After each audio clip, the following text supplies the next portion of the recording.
Hello students, good morning. आज हम लोग पढ़ेंगे जैव प्रौद्योगिकी के सिद्धांत एवं प्रक्रियाओं के बारे में।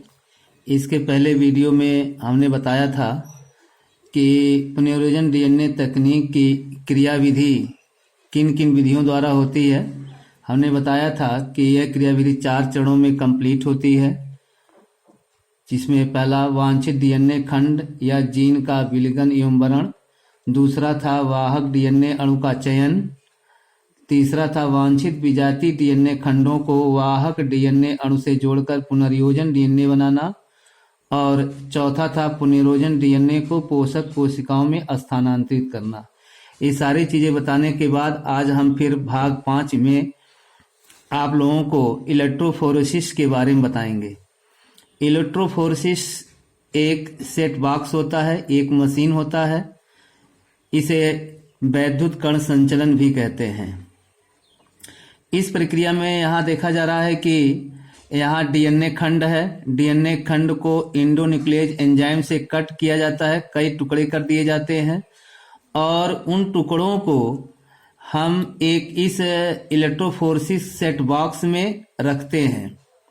रखने के बाद इसमें एग्रोज जेल रखा जाता है, एग्रोज जेल रखा जाता है और यह इसमें इस सेट बॉक्स में 2 इलेक्ट्रोड्स होते हैं। एक कैथोड होता है जो नेगेटिव चार्ज होता है, एक एनोड होता है जो पॉजिटिव चार्ज होता है। अब इनमें से बृहद अणुओं को अलग करने की बृहद अणुओं को में से डीएनए को अलग करने के लिए यह प्रक्रिया अपनाई जाती है। और इसमें हम जानते हैं कि डीएनए पर नेगेटिव चार्ज होता है और पुनः कैथोड से एनोड की तरफ इसकी मूवमेंट होती है, गति होती है, इधर की तरफ जाती है, ऐसे इधर की तरफ। तो अब इसमें संचलन के दौरान इसमें डीएनए अणुओं को अलग कैसे किया जाता है जानने के लिए हम इसमें एथिडियम ब्रोमाइड डालते हैं। एथिडियम ब्रोमाइड डालते हैं।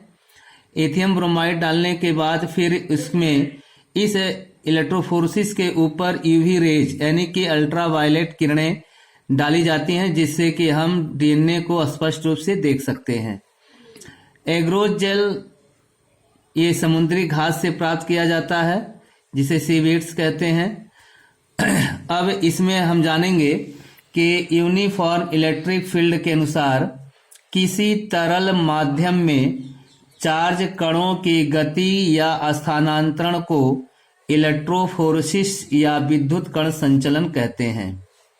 जेल मैट्रिक्स में यूनिफॉर्म इलेक्ट्रिक फील्ड लागू करने पर एक ही चार्ज वाले कणों जैसे डीएनए, आरएनए तथा प्रोटीन को अलग करने के लिए इस विधि का प्रयोग किया जाता है। अगर एक पॉलीसैकेराइड्स का मिश्रण है जो समुद्री घास से तैयार किया जाता है, यह एक प्राकृतिक बहुलक है।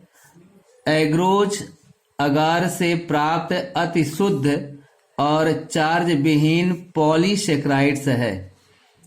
एग्रोज जेल को दीर्घ अणुओं को अलग करने में प्रयोग किया जाता है। यह छलनी के समान कार्य करता है और इसमें फिल्टर पेपर की अपेक्षा छोटे छिद्र होते हैं।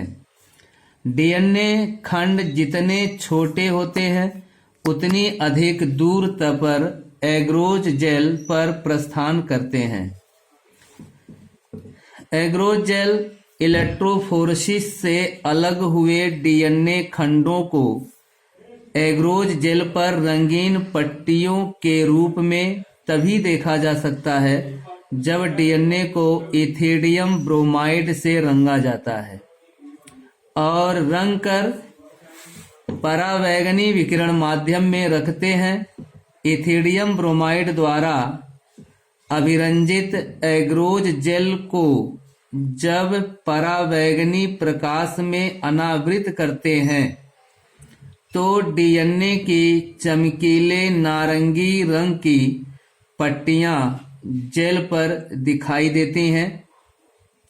एग्रोज जेल पर लगी इन डीएनए पट्टियों को जेल सहित काट कर अलग कर लेते हैं और डीएनए को जेल से अलग कर लिया जाता है। इस क्रिया को इल्यूशन कहते हैं। इल्यूशन यानी कि जेल से डीएनए को अलग करने को इल्यूशन कहते हैं। इस प्रकार प्राप्त शुद्ध डीएनए अणुओं को वेक्टर डीएनए के साथ क्लोनिंग किया जाता है, जिसमें पुनर्योगज डीएनए का निर्माण होता है। तो ये था बच्चों इलेक्ट्रोफोरेसिस के बारे में। इलेक्ट्रोफोरेसिस के बारे में जैसा कि पहले हमने बताया है कि यह एक सेट बॉक्स होता है, एक तरह की मशीन होती है। इसमें तमाम बृहद अणुओं को जब डालते हैं तो यह गति करने लगता है, और यदि डीएनए के खंड हैं तो यह नेगेटिव चार्ज से पॉजिटिव चार्ज की तरफ गति करते हैं। जो छोटे खंड होते हैं वो सबसे आगे गति करते हैं। और इसको पहचानने के लिए, ऐसे तो मतलब डीएनए को हम पहचान नहीं सकते, लेकिन जब हम इस पे परावैंगनिक किरणें डालते हैं तो यह पट्टियों के रूप में, बाइंड्स के रूप में दिखाई देने लगते हैं, और उनको हम जिन वांछित डीएनए की हमको जरूरत होती है उसको हम अलग कर लेते हैं। इसके अंदर एग्रोज जेल इस्तेमाल किया जाता है, और इसको पहचानने के लिए हम इथिडियम ब्रोमाइड डालते हैं। और आपको ये बता दें कि डीएनए पर नेगेटिव चार्ज होता है, यानी कि माइनस चार्ज होता है। अब इलेक्ट्रोफोरेसिस यानी कि वैद्युत कण संचलन के बाद हम चर्चा करेंगे बहुत इंपॉर्टेंट टॉपिक पीसीआर के बारे में। पीसीआर, जिसका पूरा नाम पॉलीमरेज चेन रिएक्शन कहते हैं, यह एक मशीन होता है। पीसीआर का मुख्य कार्य क्या होता है? यानी कि डीएनए से डीएनए बनाया जाता है, यानी कि एक डीएनए से कई डीएनए तैयार किए जा सकते हैं। अगर हमको कहीं बाहरी कोशिका में डीएनए तो मिलता नहीं, लेकिन एक डीएनए से हम कई गुना डीएनए प्राप्त कर सकते हैं इस मशीन के द्वारा, यानी कि पीसीआर के द्वारा। प्रक्रिया इसमें यह है कि डीएनए खंड है, डीएनए खंड को 3 एंड से 5 एंड, 5' से 3 एंड तक। अब इसके लिए हम पीसीआर प्राप्त करने के 3 स्टेप दिखाई देते हैं। पहला स्टेप यह है कि डीनेचुरेशन, यानी कि विकृतीकरण। विकृतीकरण में क्या होता है, जब हम इसको 1 मिनट के लिए 98 डिग्री सेंटीग्रेड तक इसको हम टेम्परेचर देते हैं, तो इसके अंदर जो नाइट्रोजनी क्षार होते हैं, नाइट्रोजनी क्षार हाइड्रोजन बंधों से जुड़े होते हैं, तो ये हाइड्रोजन बॉन्ड अलग हो जाते हैं, यानी कि टूट जाते हैं, और दोनों डीएनए के स्टैंड अलग हो जाते हैं। यहाँ पर देख रहे हैं, यहाँ पर एक स्टैंड यहाँ दिखाई दे रहा है और एक स्टैंड यहाँ दिखाई, दोनों स्टैंड अलग अलग हो जाते हैं, यानी कि बीच के हाइड्रोजन बॉन्ड हट जाते हैं गर्म करने पर। एक स्टेप तो ये हो गया। दूसरी प्रक्रिया में annealing of primer, annealing of primer होता है, यानी कि इसमें प्राइमर जोड़े जाते हैं। इस न्यूक्लियोटाइड में सिंगल स्टेनोटाइड है, इसमें 20 से 30 न्यूक्लियोटाइड होते हैं। 20 से 30 न्यूक्लियोटाइड को ही हम प्राइमर कहते हैं, यहां दिखाया गया प्राइमर कहेंगे। और इनको पहले स्टैंड पर प्राइमर जोड़ देते हैं, फिर दूसरा जो अलग स्टैंड है इस पर भी प्राइमर जोड़ देते हैं। जो प्राइमर जोड़ने का तात्पर्य यह है कि मान लीजिए ये दोनों स्टैंड ठंडा हो जाते हैं तो पुनः ये आपस में जुड़ जाएंगे। इसे जुड़ने ना पाए इसके लिए हम 20-30 की संख्या में जो न्यूक्लियोटाइड्स हैं प्राइमर के रूप में हम यहाँ पे लगा देते हैं, तो ये आपस में जुड़ने नहीं पाते हैं। तो यह प्रक्रिया है प्राइमर जोड़ने पे, एनिलिंग ऑफ प्राइमर कहते हैं। इसको जोड़ने के लिए हम 54 डिग्री सेंटीग्रेड टेम्परेचर देते हैं। अब इसका तीसरा स्टेप है extension of primer. Extension of primer को हम 72 डिग्री सेंटीग्रेड पर इस्तेमाल करते हैं। तो अब यहाँ पे जो अलग अलग मतलब खंड हैं, यहाँ बीच में जैसे यहाँ है तो यहाँ पे हम नाइट्रोजन क्षार न्यूक्लियोटाइड्स जोड़ते हैं, न्यूक्लियोटाइड जोड़ेंगे अब हम बताते हैं कि मतलब ना इसके डीएनए के स्ट्रक्चर में नाइट्रोजनी क्षार पाए जाते हैं, पेंटोज शुगर होता है और फास्फेट होता है। इन तीनों मिलकर के न्यूक्लियोटाइड का फॉर्मेशन होता है। अब फास्फेट प्लस शुगर, ये न्यूक्लियोटाइड, ये क्या है, ये टेम्पलेट है फास्फेट प्लस शुगर का, और नीचे नाइट्रोजनी क्षार जुड़ा होता है। इसी तरह से डीएनए के स्ट्रक्चर में, संरचना में एडेनिन, गुआनिन, साइटोसिन और थायमिन नामक नाइट्रोजनी क्षार पाए जाते हैं। इन्हीं न्यूक्लियोटाइडों को जब हम इनके प्राइमर के रूप, यहाँ अनुपूरक पूरक के रूप में जोड़ते हैं तो उसी को हम कहते हैं एक्सटेंशन ऑफ प्राइमर।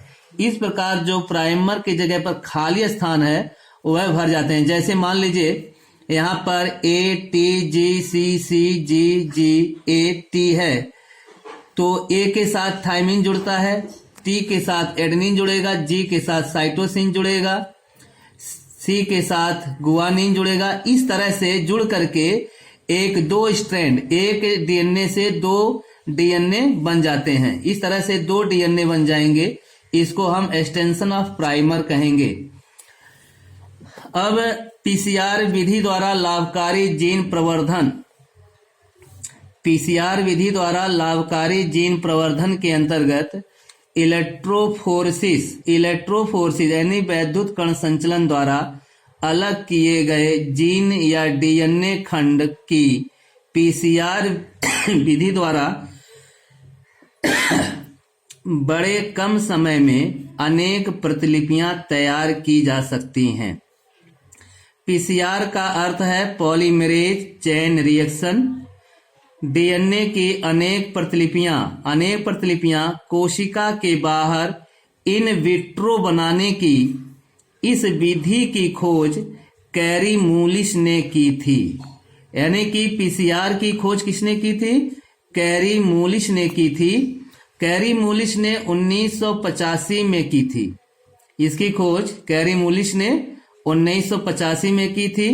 इसके लिए ताप स्थिर एंजाइम, जिसे हम टैक डीएनए पॉलीमरेज एक्सोन्यूक्लियेज आवश्यक है, और इसको थर्मस एक्वेटिकस बैक्टीरिया से प्राप्त किया गया था। यह बैक्टीरिया गर्म झरनों पर पाए जाते हैं, यानी कि हाइड्रोथर्मल वेंस में पाए जाते हैं। जैसा कि हम बता दें, गर्म झरनों में जो पाए जाने वाला बैक्टीरिया होता है, लगभग 100 डिग्री सेंटीग्रेड पर गर्म झरना होता है, तो वहां पर भी ये अपने आप को अनुकूलित रहते हैं।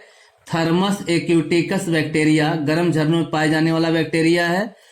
और जब हम कोशिका से बाहर क्रिया कराते हैं तो उनको हम इन विट्रो कहते हैं। कोशिका से बाहर जब हम क्रिया कराते हैं तो इन विट्रो होता है, और जब हम कोशिका के अंदर क्रिया कराते हैं तो वह इन विवो कहा जाता है। इन विवो कहा जाता है। इसके बाद अतः इनकी पॉलीमरेज एंजाइम उच्च ताप पर भी क्रियाशील होती है। वास्तव में टैग पॉलीमरेज एंजाइम की उच्चतम क्रिया दर 75 से 80 डिग्री सेंटीग्रेड के बीच रहती है, जिस पर लगभग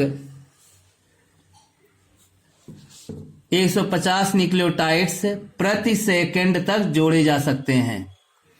अब पॉलीमरेज श्रृंखला अभिक्रिया निम्नलिखित 3 पदों में कंप्लीट होती है, जैसा कि अभी हम पहले चर्चा कर चुके हैं।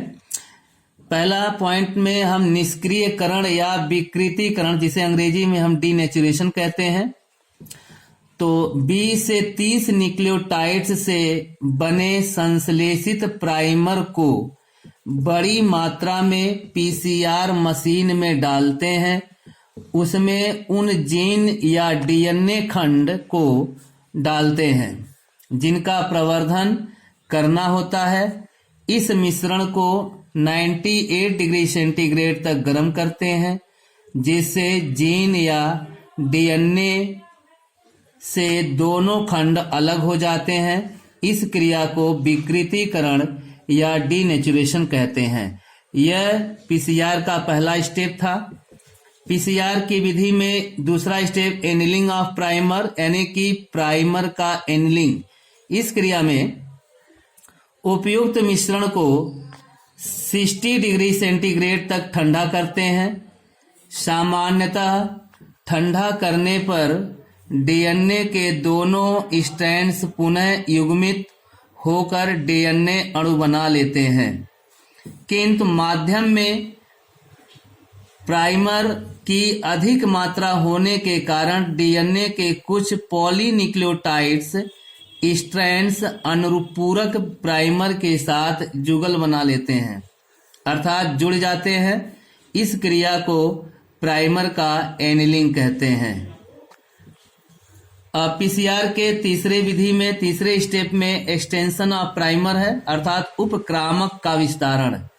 उपक्रामक का विस्तारण उपरोक्त घोल में टैग डीएनए पॉलीमरेज एंजाइम तथा चारों प्रकार के डीऑक्सीराइबोन्यूक्लियोटाइड्स के ट्राइफॉस्फेट अणुओं को मिलाया जाता है, अर्थात इसमें हम डीऑक्सीराइबोन्यूक्लियोटाइड चारों प्रकार के न्यूक्लियोटाइड्स यहाँ पर होंगे।